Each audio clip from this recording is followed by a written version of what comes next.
Hey, this is Troy from Planet 76. We've got some really good Sixers-focused content coming your way today.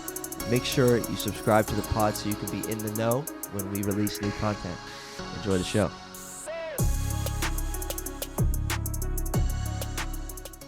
Welcome, everybody, to Planet 76. This is the Wired Headphone Podcast. Welcome. Episode 27. As you know, my name is Michael from Trust to Love. Troy with me tonight. And, that's the Wired Headphones. We're Planet 76. If you didn't know already, go follow us on Instagram. Go subscribe. Go do whatever you have to do before we get into this episode, or after the episode, whatever you want to do. It's up to you. We don't care. Just do it. As I mentioned, this is the Wired Headphone episode. Actually, we've had multiple Wired Headphone episodes because for some reason, when we record this podcast, wired headphones work way better. We can hear each other almost immaculately. Well, pretty much immaculately, and there's never any issues. So we're banking on the good fortune of the wired headphone. Not AirPods, not wireless. Wired right here. That's right. Wired headphones. I can't, it was a fluke. The one time my AirPods were dead, I was like, well, let me pull these bad boys out of the desk and found them, and it was a solid episode. So we were like, okay, we're not changing anything. We could hear each other crystal clear. So it's the move, and we're rolling with it. This is probably 5 or 6 in a row. Mm-hmm. It's just the way things work here on Planet 76. We're always evolving and looking for new ways to do podcasting. That's for sure. So this is episode 27. Michael said all the good stuff, and we're going to roll with this. Sixers still out west. Michael, how have you fared with these late night games? Well, and I want to hear what you have to say as well. But for me, honestly, Tuesday against the Jazz, I surprisingly found myself awake for that game. Unfortunately, it was a loss. Poor you. Absolute blowout. And then Thursday, I had to stay up for that one because I originally wasn't... Funny story. I originally wasn't going to watch the game because I was like, I really wanted to watch Embiid, Jokic, but Embiid's not playing. Jokic is probably going to have a quadruple-double, and it's going to be a loss. Not to be pessimistic or anything. I was just, no Embiid.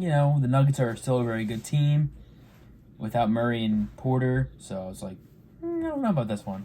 But don't mind Sixers win, and I'm glad I watched the game. Very glad I watched the game. And it only ended at, I think it started at 9, ended at 11:30, 12. So it was kind of perfect timing for me. And I'm glad I watched because the Sixers won. Fantastic game. Very good overall well-rounded win. And I was like, let's go. And then last night, Saturday night, I was like, you know what? I'm not doing anything. I'm home. I'm going to watch the Sixers. And unfortunately, it was a loss. Attaboy. Very surprising to myself and to a few people as well. They were like, oh, I'm surprised you set up for these games. I was like, well, here I am.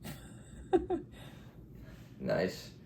What about you? Did you happen to catch most of any of the games or I anything did. like that? So staying up is never an issue for me. I watched all last night against Portland.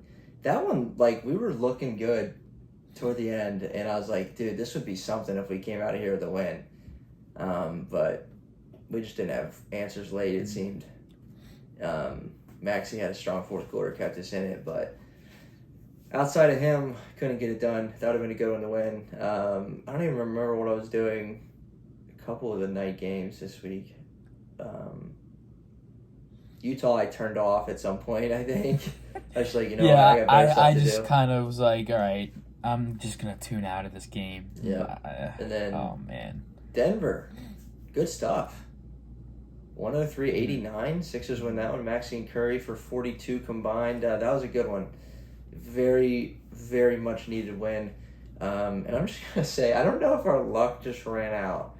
Or if we spoke too soon. But the headphones have no connection to what I'm about to say, so we can't really blame the headphones, but it's still not good. So my mic is not recording right now, I don't think. So if you're picking up some crappy audio, it's because you're picking it up off the phone. But we're still rolling with the wired headphones because the connection for me and Michael is good. So, Good. Just saying. So, yeah. We jinxed it. We jinxed it a little bit. It's all right. My biggest question, I think, moving forward and out of this week, like, is Joel Embiid on the, 8-month COVID protocol? Like, what is going on? Matisse, it seemed, he finally came back against Portland last night. I feel like he was gone forever. Like, where is Joel? And the funny thing is, I think Thibault, he was ruled out before Embiid, and he came back before Embiid. So, and I could be messing up the timeline. I'm not entirely sure what day it was. Yeah. I know it was last Monday. No, I'm sorry. It was almost 2 weeks ago. Tomorrow it will be 2 weeks, I believe. Mm-hmm. And your thought is, well, it's 10 days, whatever. Well, it's been quite past 10 days. It's been, like I said, almost 14. So you're thinking, what's going on here? We'd really like to see Embiid back to make an official judgment on this team because the season's chugging along and the Sixers are, just swimming above 500. Mm-hmm. I believe they're 9-8 right now, but either way, you want to see the team at full strength. So you're really wondering and quite honestly hoping that Embiid comes back. Right. Soon. Very soon. According to what I'm looking at right now, just real quick, it looks like Joel's last game played was in Chicago against the Bulls on Saturday, November 6th. That's a long time. So what's going on? 2 weeks. Right. 2 weeks. There's something we don't know, like in terms of what the policy is, because obviously it's not, whatever going on with him isn't just a 10-day, okay, you're back. Because it's been over, that's 15 days. And I haven't heard any word that he's going to play tomorrow night, Monday night in Sacramento. Mm-hmm. So it's like, I don't know. But he didn't play against the Knicks at home. No Knicks, no Bucks, no Raptors. Right. And we know we haven't seen him on this road trip. Yeah. Right. He's been out for 15 days, going on 16. And, if he doesn't play before Thanksgiving, it's going to be approaching 3 weeks here soon. So I don't know. Very strange. I don't know what's going on there. And the same with, again, Matisse was out for a little bit too. But yeah. So we're going to recap obviously a little bit, these last 3 games this week. We finally got a win. Still only 1-6 in the last 7 games.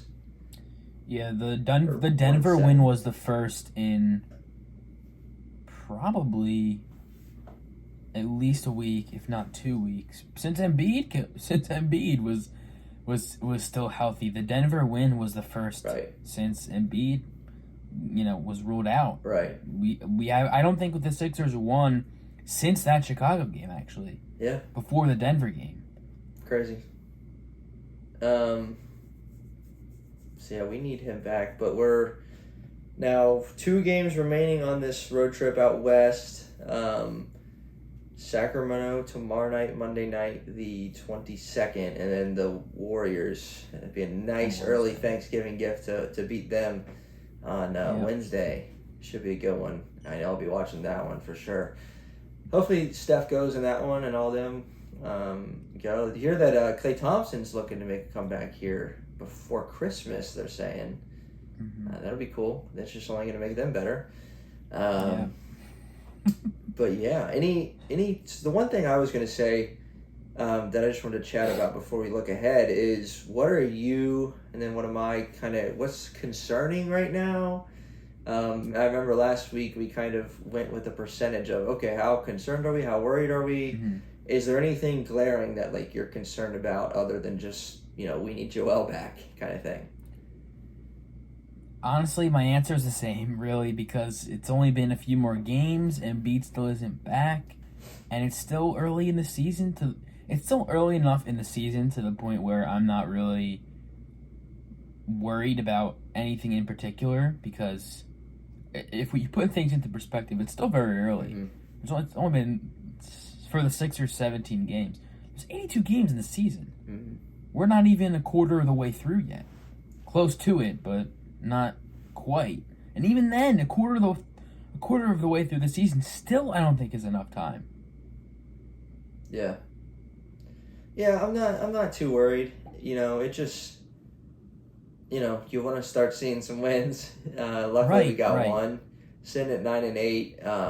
And again, it is early, so it's not like we're games and games back of first in the East or anything like that.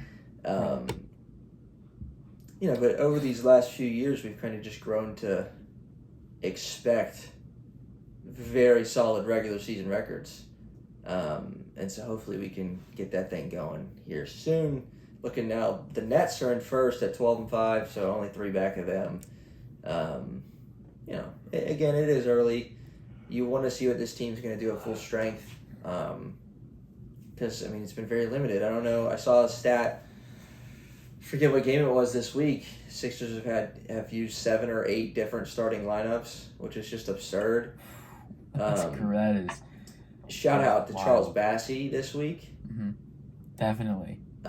For sure. I don't know if we're giving a spoiler away for our player of the week and shout out of the week here on Planet 76, but that's a good segue for our player of the week here on Planet 76. I'm going to take this one. You're going to take the shout out.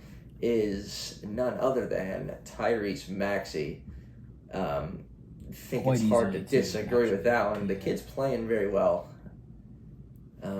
You love to see it. He had some finishes last night that were just insane, like kind of back-to-back and ones late in the early fourth quarter. Mm-hmm.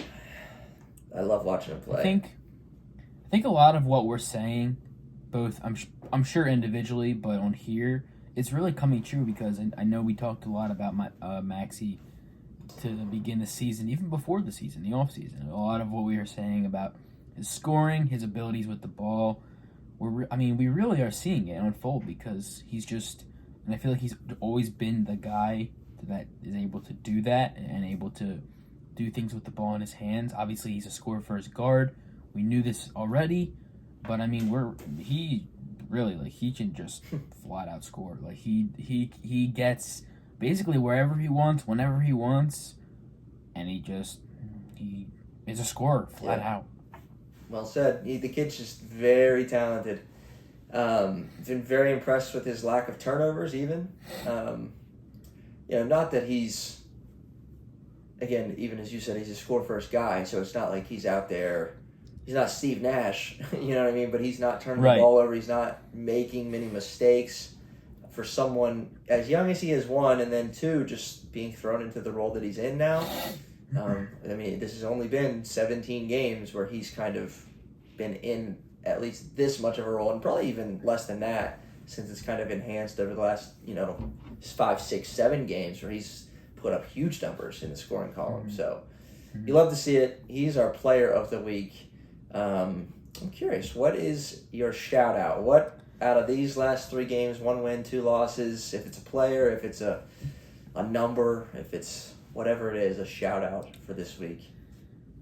So I'm gonna go with a player, and I really want to give it to Niang because every week he's a baller.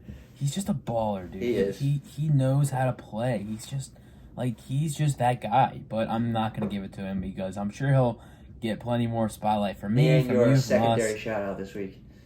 Yes. So my choice. It's funny because you mentioned him, but I wasn't even thinking him. But I was like, you know what? He actually really deserves it more than Niang. Yeah. So my choice for the shout out of the week is Charles Bassey, and I like I would like to be diverse in who I choose. Yeah. And I believe it's fitting this week because he had a great game against Denver, I believe. Mm-hmm. 12.7 rebounds, 3 blocks.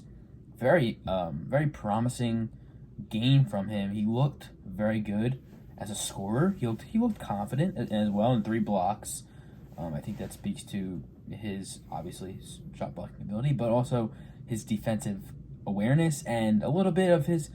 I feel like he's a lot more mobile. He's definitely a lot more mobile than I thought on the defensive end. Like I didn't know that he could kind of get around that way. I thought he was more of a slower, who would I compare him to? Who's like a slower big in the NBA? No, sure. No, but I mean, Jokic is kind of slow though. No hate. I mean, it's kind of true. So if we make a comparison, I guess I would compare him to Jokic. But I thought he was more of a slower big, where he like couldn't really move his feet.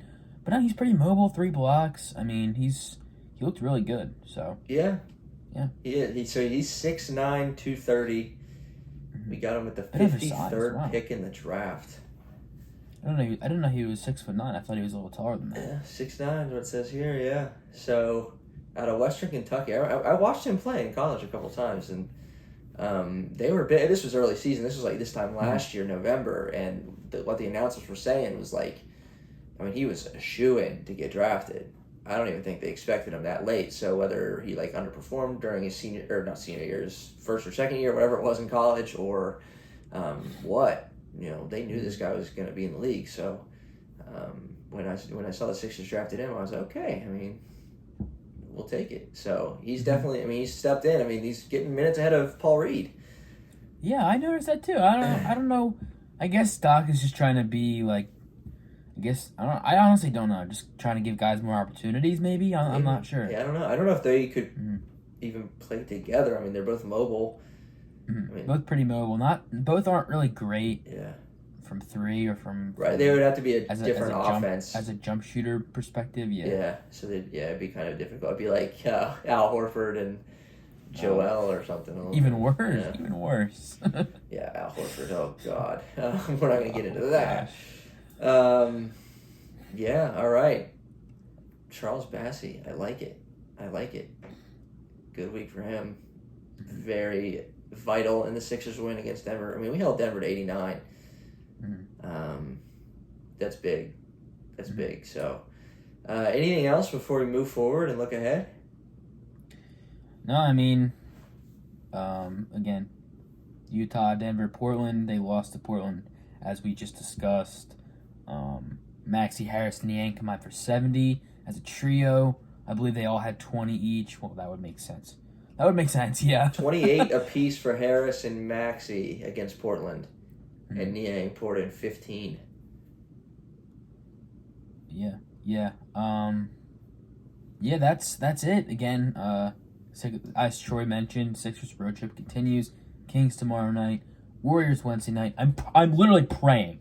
My hands are folded in prayer that Joel Embiid comes back for Wednesday's game. I need to see Embiid and Curry play.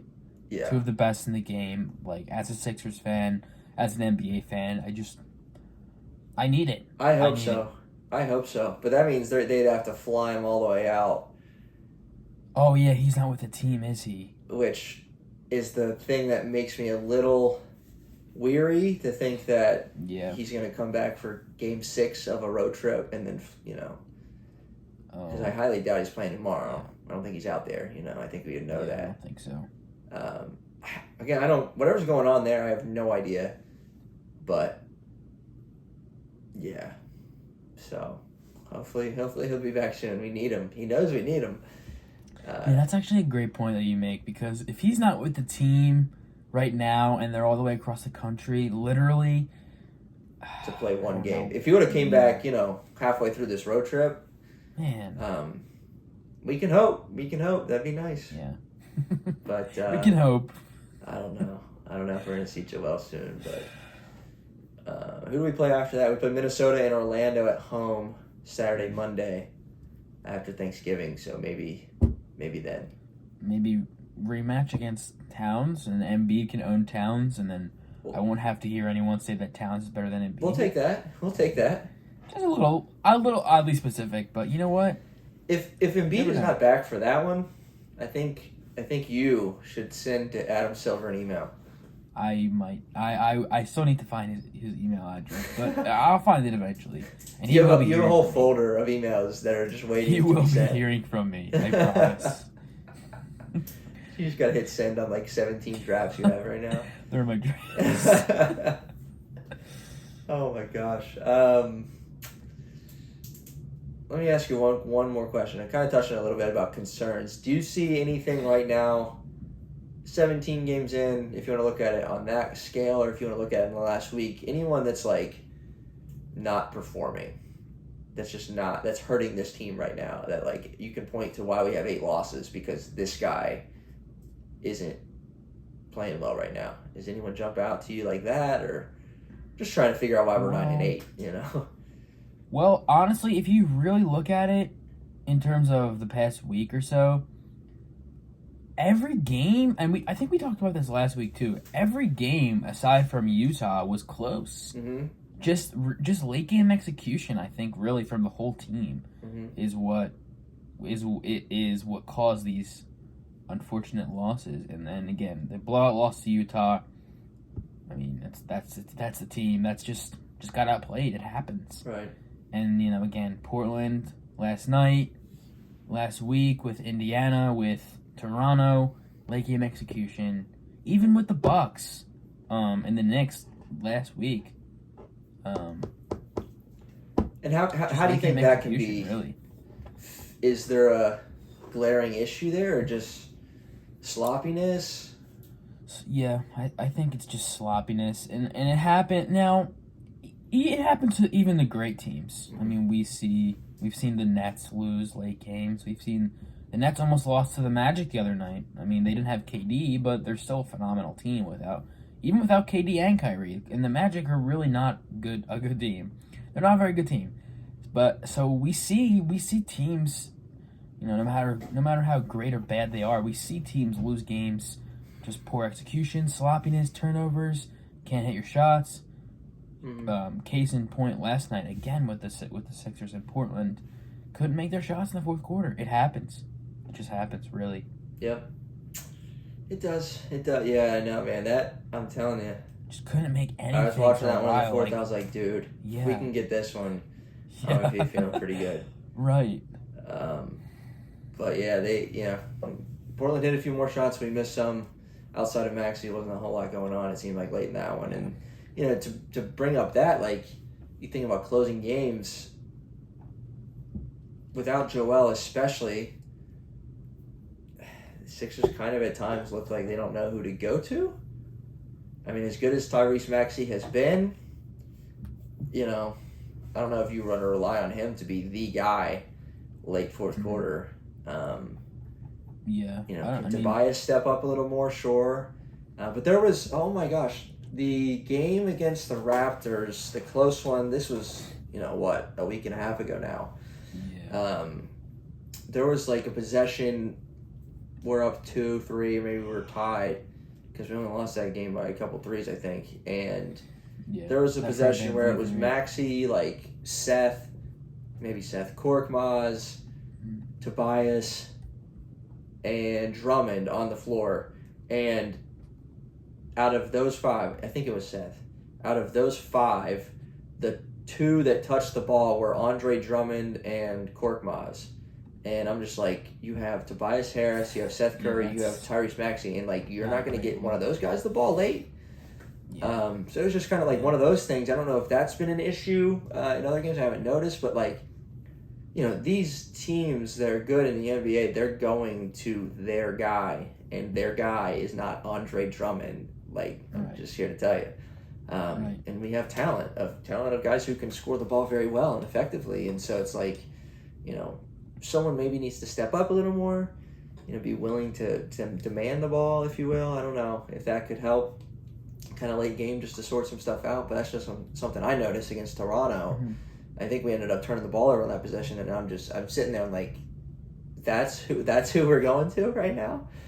So yeah, that's just something I noticed. But yeah, I mean, Korkmaz had a rough week. He's had a rough stretch lately. Mm-hmm. Yeah.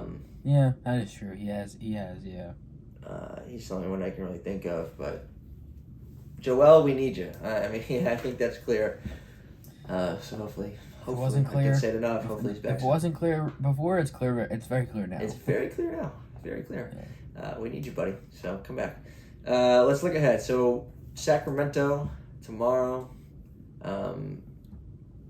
De'Aaron Fox and company. I'm assuming he's healthy and all good. Mm-hmm. He tortures us. That could be a good matchup, though. Him and Maxey, 2 Kentucky guards going at it. That could be fun to watch. You staying up? What is it, at 10? We'll see. That's what I said with the Jazz game, and I did stay That's up. true. So And we might win this one. yeah, this game is much more winnable. So that definitely adds to it for me. Yes.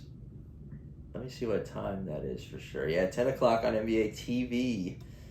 I think the Warriors game's at 9, and it's on a day where I'm not like. I'll gladly stay up for that game. Like I said, even if Embiid's not playing, I still will.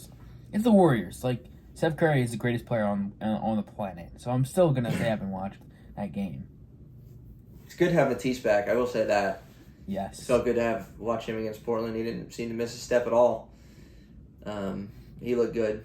So, you have a goal for these 2 games to finish up the road trip? We're 9-8. So, either we're going to be above 500, we're going to be... now I got to do math. We're going to be under 500, or we can't be 500. That's impossible. No. We're either going to be over or under. And what will it be? Listen.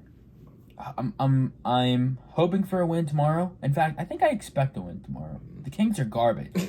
Kings are garbage. They're not good. I want to win tomorrow. And Wednesday, different story because the Warriors are literally the best team in the NBA. Record-wise, just overall, they score the ball. They defend well every night, with or without Steph Curry. But Steph Curry is more than likely playing.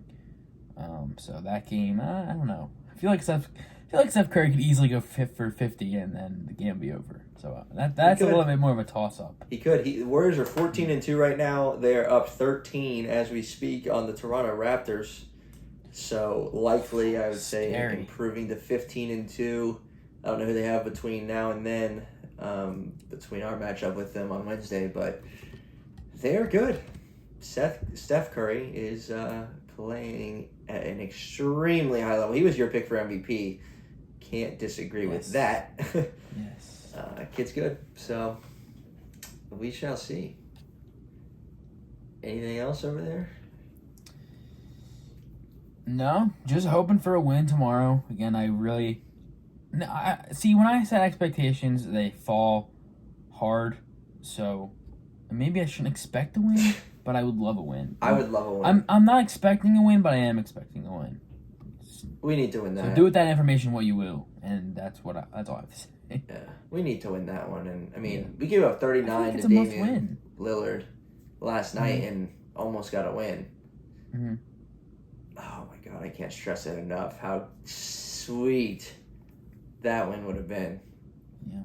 But we move on. Sixers are 9-8, sitting behind a lot of teams.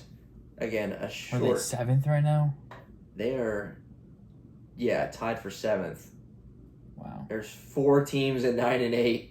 Celtics, Cavs, Bucks, and the 76ers. You still got the Wizards, you still got the Bulls playing well. But a lot of teams, again, it's so early. A lot of teams within just a few games. Magic suck. Pistons suck. Houston Rockets are 1-15. Oh, man, I really feel bad. If you're a Rockets fan, I'm so sorry. 1-15, so sorry. Bro. And I think their one win came against the... Actually, I don't even know. Their one win was early. They beat the Thunder by, 30. In the second game of the season. They've lost 14 in a row. I think I saw something the other day. They're on pace for the worst season of all time. Yeah. Oh, my. James Harden, man. The James Harden effect. Yeah. All right, well, this is Planet 76, and we will record... We talked about this. I just forget what day we said. It'll be after Thanksgiving, I believe. So have a wonderful, happy, amazing, beautiful Thanksgiving. I'm thankful for Joel Embiid. I am very thankful. And this podcast. For Joel Embiid. I'm very thankful for Planet 76. Yes. I was going to say I'm thankful for Danny Green. I don't know why that came to my head, but where is Danny Green? Where's he been? I saw him on the bench last night. He might still be injured. Who knows? Yeah, I don't know what's going on. I don't know what's going on. We have a lot going on this team, and we're still sitting above 500. So, can't be mad about that. I want to read that post. Do you know the guy that I sent that? Yes, Sixers Hot Takes. Shout out Sixers Hot Takes. He's the homie. He made a post today about all the ailments the Sixers are currently facing. Yes. Like I say, I'm going to read it, and then we're going to finish up. Just saying. Pretty Sixers notable. Hot Takes. Here's what he said. He said, this season the Sixers have dealt with their starting point guard demanding a trade, making it a distraction to the organization. That's a fact. Joel Embiid missing 2 weeks with COVID, and we already established that. We're going on 2+ weeks now. Tobias Harris missing 2 weeks with COVID. Two starters in Curry and Green both missing time due to injury. Green's been gone for a little bit, like we just said. 2 role players in Matisse Thybulle and Isaiah Joe missing 10 days each with COVID. And 17 games in, this Sixers team is still above 500. And, you know, if you would have told me 17 games into the season, all of those things, I certainly wouldn't have predicted a record better than 9-8. I think that's fair to say. Right. Therefore, we can't complain. Right? That's solid logic, and I agree. Really, it's that simple in my humble opinion. It's that simple, really. Yeah. Let's get the boys healthy and let's go on a run here, huh? All right. This is Planet 76. We will see you next time after this road trip. Hopefully, Joel is back, baby, and we will start some good rolling. news. Yeah. Peace.